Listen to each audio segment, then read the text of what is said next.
What's up, YouTube world? It's your boy J Dub, the #1 comment on YouTube, and I'm back with another review. Today, I will be reviewing Love and Marriage in DC. And before I get started, for those who are new to my channel, I do detailed reviews of reality shows. I might not hit every single scene, but I try to get the most important parts and maybe pick up some details that you may have not seen. And as you just heard in my intro, I am YouTube's #1 commenter. So with this channel, it's all about the comments. I don't get into the likes or the subscriptions. That's for y'all to do. If you rocking with your boy J Dub, you're gonna hit the like and subscribe button. But those comments I gotta have. That's what I do it for. I do it for the people to receive that energy, because that's why I started this YouTube channel. So before I get started, like I said, I've been out a lot. Work has been just so busy. Had a very busy schedule with everything going on. I'm beginning to try to scale some things back because I got to make time for y'all. Because like I said, I do this for y'all. I could be at work or wherever I'm at, or just making comments on videos or whatever. But this is for the people, all the people who supported me. And pretty much, I'm like on what do you call it? A year anniversary with this YouTube thing. And you know, this year done flew by, and it's been such a year, and I've been so grateful for the growth of the channel and looking for continued growth with it. So I'm probably going to do a live real soon, like I say, within a week. Real soon for me is in a week or so, to just, you know, get on and let y'all speak, and we talk with each other and just, you know, reminisce over the years past.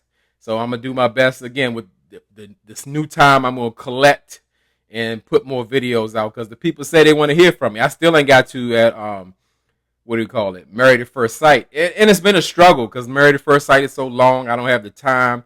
And I told myself that I wasn't going to review it for so many reasons of what was going on with the show and everything. And this year, this season, they haven't changed the formula. But the people say, J-Dub, we need to hear your voice. And after you say that, ain't nothing I could do but do it for the people. But let me get into this review. It picked up with the couples trip. Monique and Chris were hosting a couples trip for. First, they had all different types of activities, sex therapists and IV drugs and all that kind of good stuff. Just having a good time, and they out in their house in Newburgh, Maryland, and they're pretty much wrapping up on this one. They having another group activity because they've been drinking like all night, and Monique has set up some type of IV, like a detox IV, to kind of clear their system. But leave it to Ashley. She wants to retoxify their system instead of detox. She wants to play a drinking game while they're taking an IV. And I would say the game, is, as far as it goes, they're asking questions pertaining to guessing who would have done what in their past. And I don't know what happened, but DJ Quick, his IV must not have been in because he must have still been drunk, because he just started rambling on about like when he was actually cheating on Ashley. So Ashley did not recall the situation, so he pretty much like told on himself, and he saw like her energy change. So he kind of tried to pull it back a bit. But Ashley wasn't having it. She was done. She was so upset. And but I'm gonna say, after all that, she wasn't too mad, because Jamie and Arena heard DJ Quick and Ashley upstairs banging, because they I don't know what they was banging, because they allegedly, you know, Ashley likes rough sex or whatever. I don't know if he was beating the brakes off on her, spitting on all that stuff he be talking about, doing the 5 rounds while they upstairs. But it was some rumbling upstairs going on. So. Maybe they was making up. I don't know, but I would say this: like Monique, she's a planner, so she's gonna pull all the stops out and make sure everybody having a good time and all that, and you know, just make sure everybody's engaged. So the last kind of the couples activity they got going on, Monique has arranged for everyone to dress up like a celebrity couple. And I guess they met in their movie theater. And I mean, it was actually a success. Like, everybody, they like brought it. Monique and Chris. Monique was Kim with the all blue on, and Chris was Notorious B.I.G. Now, he didn't really have no outfit. I mean, I was expecting to have some Versace sunglasses or something, but, he was, what I'm going to say is, he didn't dress the part, but he was fully in character. Jamie and Arena was Beyonce and Jay-Z. Arena, Beyonce outfit, nailed it, killed it. Jamie's outfit, nailed it. I ain't hear no Jay-Z slang or nothing like that, but, they had the look. DJ Fun Size and Ashley, they were Ike and Tina. And like I said, they killed. They were color coordinated. So I know this wasn't no surprise because everything was so well planned out. I mean, like with the outfits, everybody was on point. Even that other couple, because I can't remember their name because they pop in and out. They even came in as Erykah Badu and Andre 3000. But after they did all that, it wasn't really, they into the messy games. I don't know who creates these games, but Ashley came up with the idea of asking, like, well, if you met your spouse today, would you still marry them? Even Big Papa said, "Hey, look, you trying to destroy marriages because he already know it's gonna be something. Somebody ain't gonna like whatever kind of answer or energy that they giving or getting." And Chris should have known once he said that, but he chose to start it, and he failed. He failed miserably. He pretty much went on to this long, drawn-out speech about Monique, and it was almost backhanded. I mean, because I thought she would have a problem with that initially. He was like, Monique is controlling. Monique is what kind of she's like she's a headache. She's a problem. She's all this, but I wouldn't change anything. And when I heard him say that really made me look at Chris differently.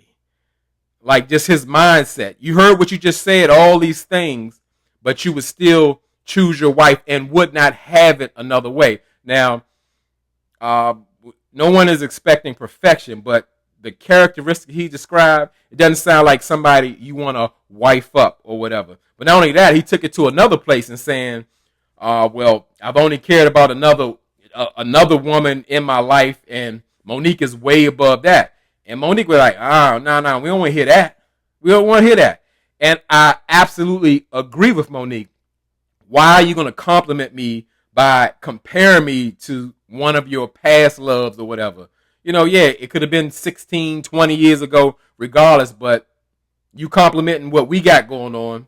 I don't need to hear about nobody else. So I totally got that, how she was pissed. But whatever Monique does, it's always a way she does it. It's always off-putting. It's always like a distasteful thing going on. So I don't disagree with her, but yeah, Chris, you was way off, and it's almost like you don't understand. I don't like he always get his words mixed up. Maybe he's scared of Monique. Maybe I don't know what the case is. She makes him nervous. I don't know, but I don't like what I see from him and her on this show. Now, do I think Chris is a good guy? 100%. But I don't like what I see. Like, we're going to go deep on that. But they asked Arena and Jamie, and pretty much Jamie said, like, I mean, and I get that. Keep it real, sweet, short, sweet, and simple. Hey, hell yeah, I'll marry her again. Absolutely. I wouldn't change a thing. We've been together for so long. And Arena said the same thing. And I wanted to hear a different answer, meaning just something different, because they both saying like, hey, we were both the same. We've been the same person from day one up until now. But, they brothers and sisters, so they like twins. They think like, nah, they ain't brothers and sisters. That's what Jamie said. And I know people make comments about that, whatever, but I get what he was saying. So, yeah, that's the route I would took. Keep it short and sweet. Yes or no. But, you better say yeah if you plan on staying married. And it really got got deeper with Ashley and Quicksilver. And Ashley was really trying to hold her tongue in the situation because I guess she didn't want to embarrass DJ Quick, and pretty much saying like, she like spilled it out. She was like, I feel like a lot of resentment. I feel like I've gotten the short end of the stick in this marriage. I think she said like 15 years of the marriage. So maybe the first year was good or whatever. I don't know. But she really put it out there that she pretty much raised DJ Quick in this marriage, and that she had to teach herself how to be a good wife. Nobody gave her assistance in that. So whatever shortcomings DJ Fun Size had, she had to accept that and roll with that and almost be like his mother again and raising him. And that has to be like a lot on a person, that she had to take that role at such a young age and being in a new marriage and having children and all that. So like you got an extra kid to raise, but he's your husband and he really don't know what to do. And I'm going to say hats off to DJ Quick on this one, because he took that on the chin. Because when she said that, it crushed me. I was like, ooh, it hurt. Okay, even if it's the truth, it stung me. Like, your wife got to say, like, I raised you. I brought you up. So, I mean, who wants to hear that? Who wants to feel that? Who wants that to be true? But DJ Quick, like I said, he took it on the chin well and said, like, you know what? That is why I would marry you all over again, because, like, truly you've been there for me. All the love I've had has been conditional. As soon as whatever I can't do for them anymore, it's hard times, they out. That was the exact opposite of you. And I mean, like I said, they really got transparent and vulnerable in this one, and I like that. And so and Monique even pointed out, like, well, that's what we like. We able to tell the truth, be transparent. There's no judgment, and we move on. So they ended the night happy with a selfie.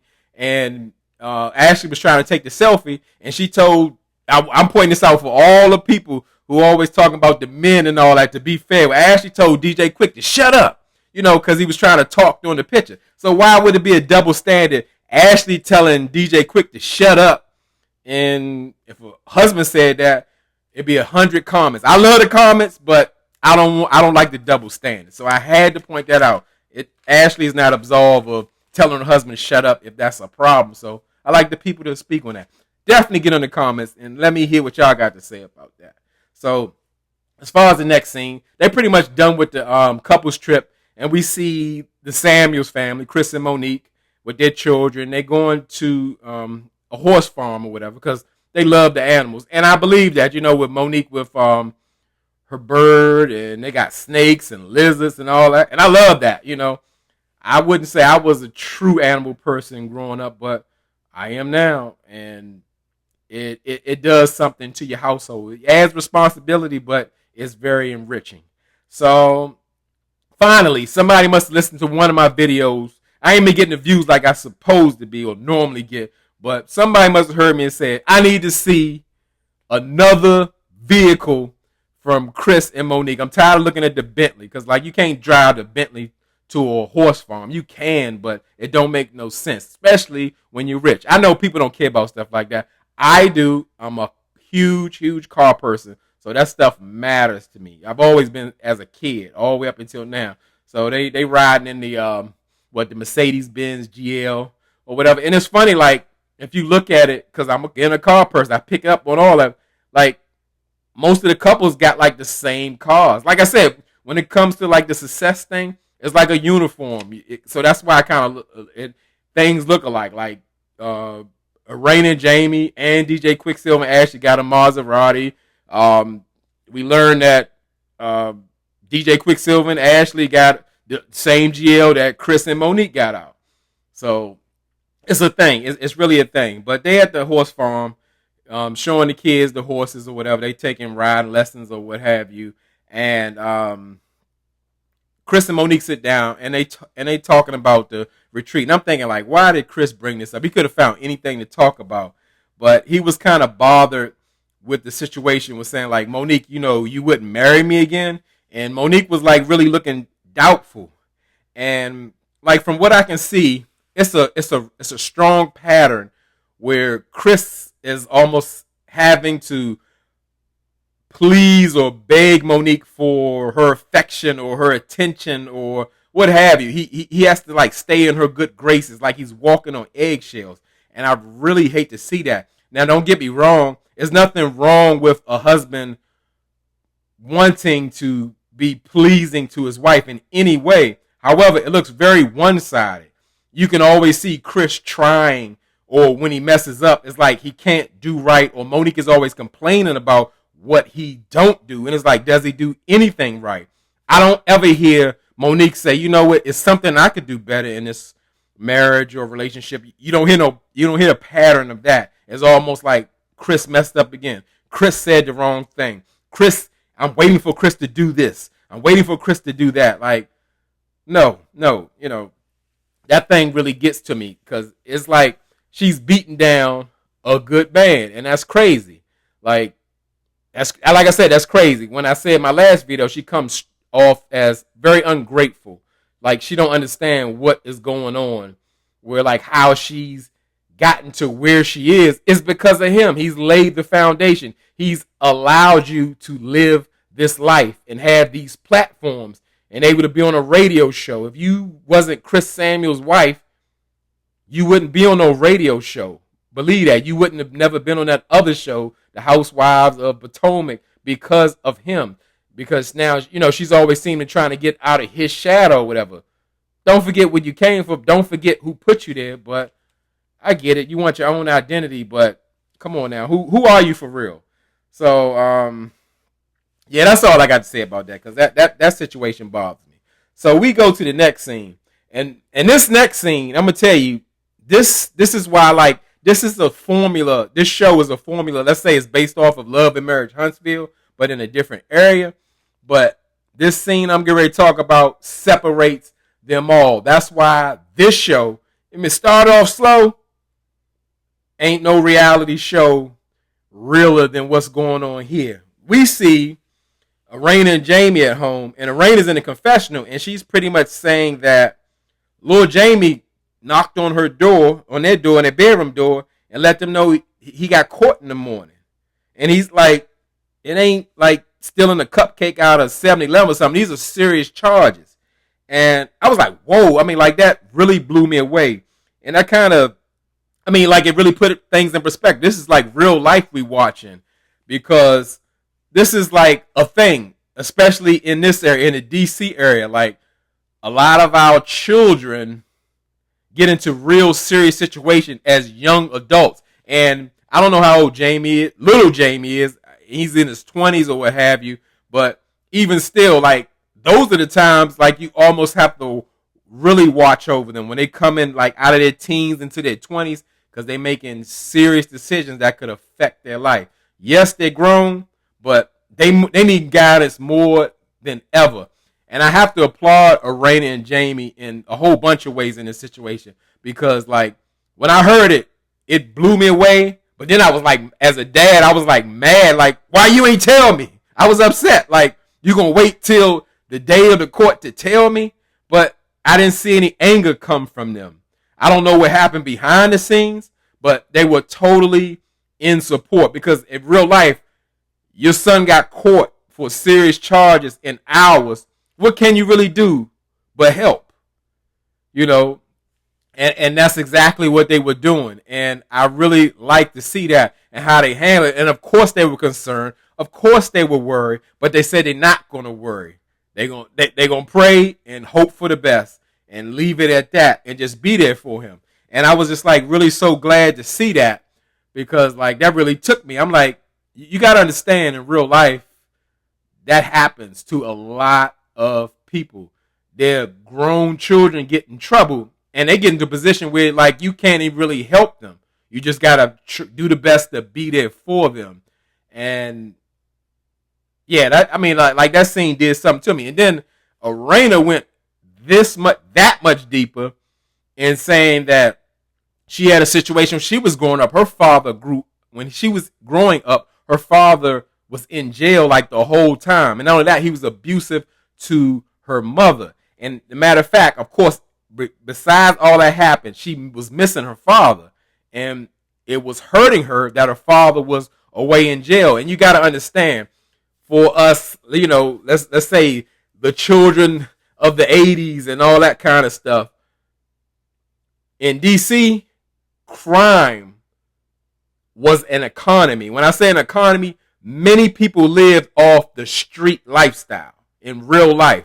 Whether you're talking from gambling, drugs, running numbers back in the day, pimping, whatever. It was a real thing. And it was a huge part of the economy. People didn't have traditional homes and setups because there weren't a lot of opportunities out there. And again, the place was flooded with drugs that was making young people rich. So everything was out of order. Everything was out of whack. It was a miracle that a lot of people survived because it was a very dangerous time. But crazy enough, we had boundaries, morals, standards, and all that back then. But the more and more you flooded everything with crime and drugs, more and more that started to really disappear. And in the beginning, in real life, they've been started removing the fathers from the home, whether it's through jail, the war, whatever the case may be, drugs, whatever. So it was a real thing. And to really hear her story, I really connected with that because, like I said, whether it's me or anybody else, I know I have personal stories that in life, how that crime, how that dysfunction affects you. And you damn sure do not want to see your children go through that, no matter how old they are.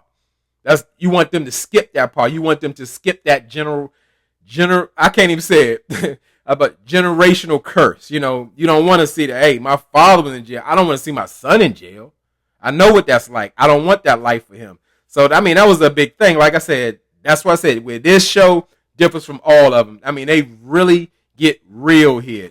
That's a real thing. That happens to so many people, or has happened to so many people, and it has affected a few generations. So that kind of blew my mind. But it was really good to see and hear that of why Arena and Jamie want to keep their children out of crime. And of course, they have flourishing businesses. So of course they want them to go the right way because they have more opportunities than they had. So absolutely.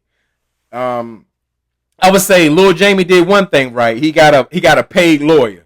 I'm gonna tell you that he's dealing with gun charge, drug charges, all that. You get a court-appointed attorney, they'd have had him taking a plea immediately. You know, they got too much evidence. Do 2 years in jail or whatever. So I like that he at least knew to do that to kind of make sure he can have some freedom because that ain't the way. Because now, not only that, his misdemeanor charges, in the show, it said it got bumped up to felony. So this is very serious. However, looking forward, I still see Lord Jamie out and about and working with his father. So, it must have been a success. And that's what we all want. Because, yes, young people make terrible mistakes. And as Jamie said, when you get in front of that black road, like, can't nobody do nothing for you. But only thing you can do is push and show that that's not your lifestyle or you made a bad decision. So, the final scene, we go to the Ashley's book event, and it showed it was out in Baltimore in Whitehall Mill, and it's a historic place where they like restored a mill from the 1700s, and they've created like a big location where they got people actually live in apartments, different restaurants and stores, and even have different spaces for private events, like which Ashley had it in. And I can say that event space that Ashley had, it was wonderfully decorated. I mean, it was what we call it, everything Ashley. They had pictures, they had pillows, they had cupcakes, they had keychains. I ain't seen no keychains, but I mean, just everything was just all about Ashley. And all the couples look great showing up there, including Winter. And I like to see Winter with, all her hair. It changes her look, She's an attractive woman, so that cutting that hair off saying, I'm really going through something. And I'm glad to see her there. Again, I guess the show was designed for her to be a part of the couple with her scammer husband, but it didn't work out. But Winter is now like a really big part of the show. And Winter and Ashley actually had a hilarious moment when Winter was just like, wow, like what a difference a week makes or whatever. They done made up. Winter got invited. There's no drama at the event, and even Ashley recognized that like this is like a great start for us to finally be friend. Like Ashley cannot say friend. I don't know if somebody hurt her in the past, some friend scammed her or did what. She's not very trusting, but it's hard for her to accept friends, and I get that because I'm telling you, what that saying is true. True friends are far and few in between. If you got a lot of friends, you fooling yourself. You don't. I'm telling you, it's not real. So at the end of the event, DJ Funsize he prepared a wonderful surprise for Ashley because he was saying like she was on his back because I guess he wasn't being romantic when he was younger and he never proposed to her on one knee. So he decided to do that. And he actually got her a new ring. And he was saying he was worried about keeping that surprise under wraps because he told Jamie and Chris. And he was worried about Jamie telling, because I guess Quick is saying Jamie tells Arena everything. But Chris to me is the one you got to worry about. I believe Chris will tell Monique anything she need to know, even on himself or whatever, because it just don't look right. So I don't know if Quick knows something I don't know, but I wouldn't think Jamie would do that. But I would say the way Quick set it up, he pretty much saying like explaining that he owed her something over time or whatever, and she's been asking for it. She already knew that it was another ring. I think somebody told her. I think Monique told her, but okay. Quick said Ashley is psychic, and he told her to, go ahead and close her eyes because he's gonna sing to her. And then the singer Tank, the one who sang "I Deserve" from back in the day, started singing. He made an original song about this situation or whatever. And I mean, like I said, I thought that was a nice touch. I didn't see a dry eye in the place. I mean, even your boy J Dub, I was like, whoa, that hit me kind of hard. So, like I said, it's crazy that this show is going off like this. It has picked up so well. I want more. I don't want to wait till next season. Like no show is giving the real like this one. They going in deep, and we need more of that because that's what reality TV originally was supposed to be. Show us people's real lives, digging deep. Don't show facades and all that kind of stuff. We want to see the real, but that was pretty much it. And like I said, get down in the comments. Tell me what you think. This is the season finale. It looks like the reunion is going to be heating up because Winter's going back in. Like Shan, she got rumors about Quicksilver and Jamie and all that kind of stuff. So I don't know how that's going to turn out, but I know it's going to be at least 2 parts. So can't wait to see that. And again, drop down in the comments. Tell me what you thought. Something I missed, something you want to say. And as I tell y'all could be anywhere in this YouTube world, but you're here with me. I really appreciate it, and I really mean it. And I do have to work on my other reviews. Thank you for your patience. I'm out.